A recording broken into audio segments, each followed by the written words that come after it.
Eh bien, salut à tout le monde et bienvenue à ce nouveau rendez-vous de la géomatique. Aujourd'hui, nous abordons le sixième module de notre tutoriel et nous verrons comment cartographier le réseau hydrographique d'un bassin versant.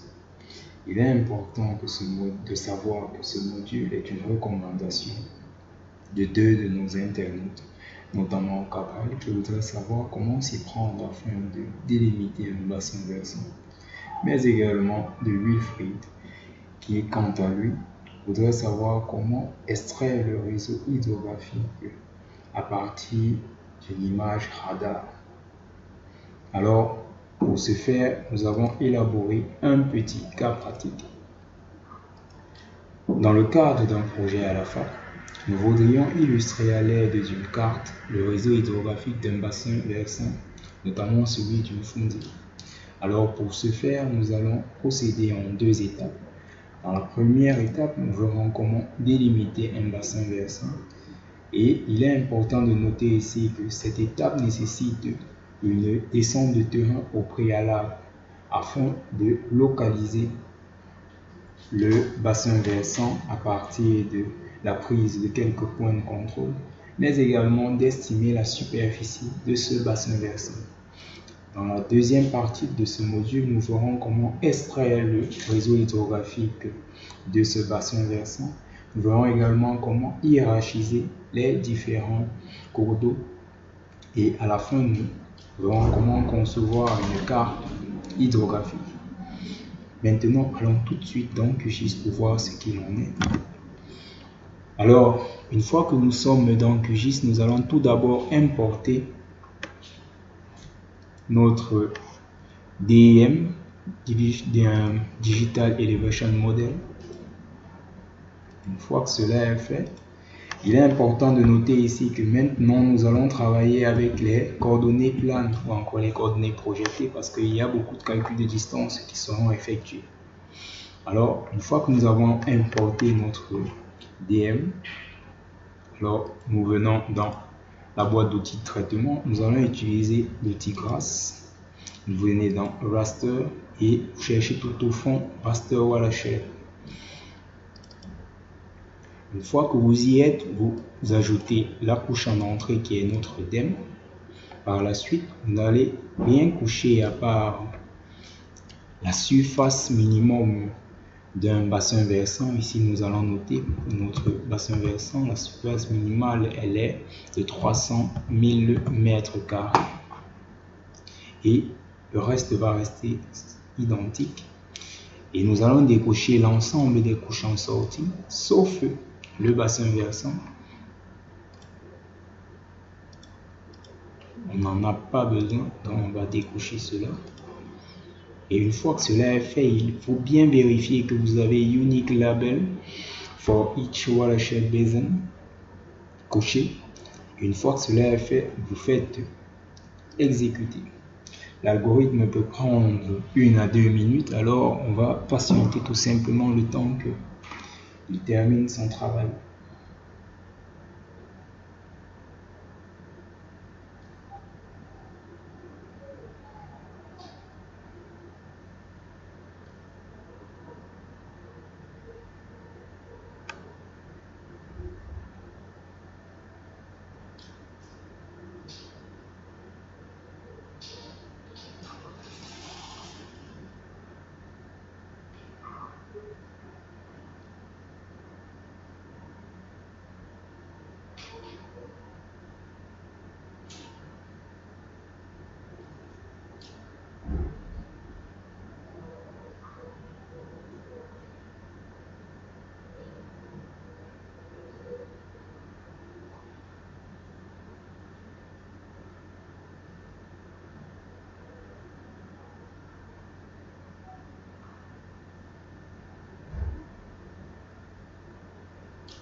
Bien, une fois que cela est terminé, nous allons fermer notre outil. Et vous voyez bien dans la zone de visualisation que vous avez un ensemble de bassins versants qui ont été produits par l'algorithme. Et nous les avons très bien là. Donc maintenant, ce que nous allons faire, si vous observez bien, vous allez voir que c'est toujours une image, c'est toujours une donnée raster. Donc nous allons tout simplement transformer cette donnée raster en donnée vecteur. Et pour cela, nous allons venir toujours dans l'outil de GlassGIS et nous allons chercher R2 Vector.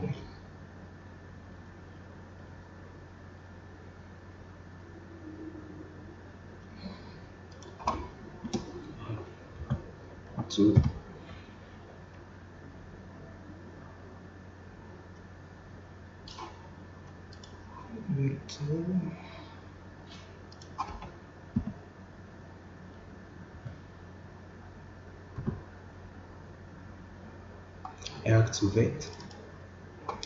Et nous sélectionnons notre couche en entrée qui sera notre bassin versant. Vous sélectionnez bien le type d'entité qui doit être un polygone, area dans mon cas. Et une fois que cela est fait, vous laissez tout le reste sans changement et vous faites exécuter. Ça va prendre moins de temps que le dernier algorithme. C'est une opération pas du tout difficile. Et bien, elle est terminée. Et là, lorsque vous allez dans le panneau de gestion de couches, vous voyez là que d'un côté, vous avez vos ensembles de bassins versants qui sont en image. Et de ce côté, vous avez l'ensemble de vos bassins versants qui sont en données vectorielles. Donc, ce que nous allons faire tout de suite, c'est extraire tout simplement notre bassin versant, celui qui nous intéresse. Mais pour pouvoir identifier notre bassin versant dans l'ensemble des bassins versants que nous observons, il est important d'importer nos données de terrain. C'est la raison pour laquelle une mission de terrain est toujours nécessaire.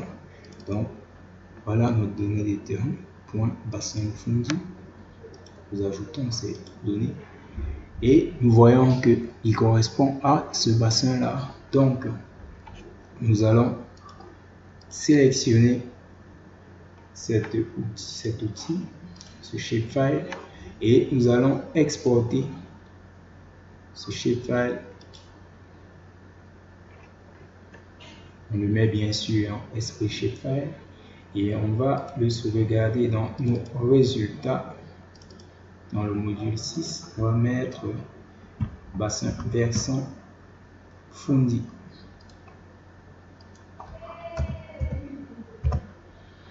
Donc, on va écrire en toutes lettres bassin versant fondi. Et on enregistre, on vérifie bien le système de coordonnées de référence. Notre couche est bien coché et nous faisons OK. Une fois que cela est fait, on peut décocher l'ensemble des autres couches et zoomer sur notre bassin versant. On peut également modifier sa symbologie ou son style en enlevant le remplissage et en changeant la couleur des traits en mettant cette couleur par exemple, et nous augmentons la bordure à 8 et on fait appliquer. Et là, nous avons notre bassin versant. Si on vérifie la table attributaire, il n'y a aucune information, c'est normal. Mais on peut ajouter une information en modifiant cette couche et on sélectionne Label et on met un fondi.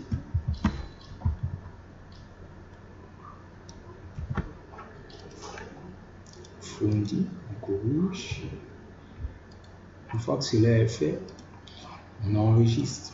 Cela sera important pour la suite parce que nous allons nommer notre bassin versant.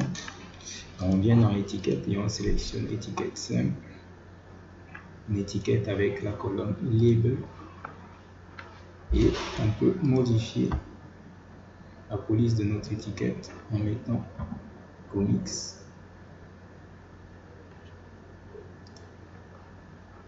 On change la couleur de notre étiquette à une couleur un peu plus pâle.